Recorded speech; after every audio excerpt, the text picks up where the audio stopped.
દૈનિક બાઇબલના વાંચનો. તારીખ 28 એપ્રિલ 2026, પાસ્કાનો ચોથો મંગળવાર.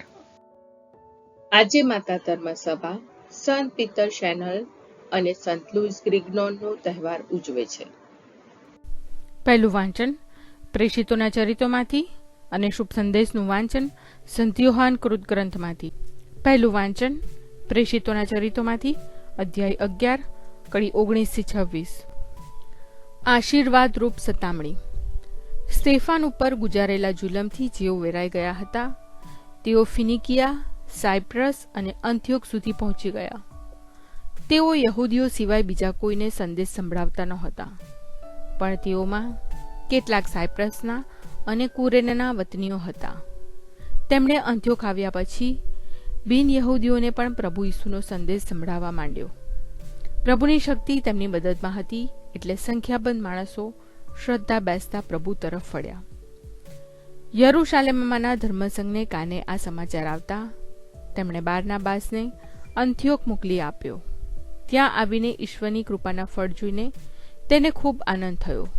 એ પોતે સાધુ પુરુષ હતો અને એના હૃદયમાં પવિત્ર આત્માનો અને શ્રદ્ધાનો વાસ હતો, એટલે એ તેમને બધાને પ્રભુ પ્રત્યેની નિષ્ઠામાં પૂરા દિલથી મક્કમ રહેવાનો અનુરોધ કરવા લાગ્યો. આમ પુષ્કળ લોકો પ્રભુને શરણે આવ્યા.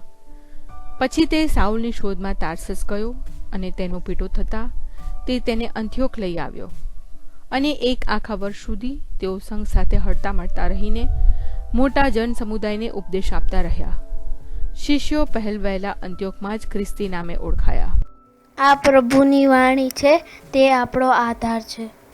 શુભ સંદેશનું વાંચન સંત યોહાન કૃત ગ્રંથમાંથી અધ્યાય 10, કડી 22-30. હું અને પિતા એક છીએ. એ અરસામાં યરૂશાલેમમાં મંદિર પ્રતિષ્ઠાનું પર્વ આવ્યું. શિયાળાના દિવસો હતા અને ઈસુ મંદિરમાં શલોમોનની પરસાળમાં ફરતા હતા.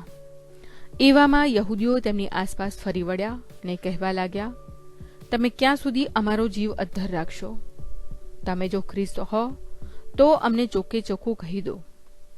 ઈસુએ તેમને જવાબ આપ્યો, મેં તો તમને કહ્યું, પણ તમે માનતા નથી.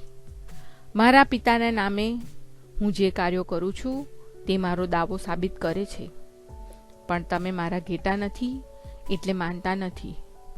મારા ઘેટા મારો સાથ સાંભળે છે. હું તેમને ઓળખું છું અને તેઓ મારી પાછળ આવે છે.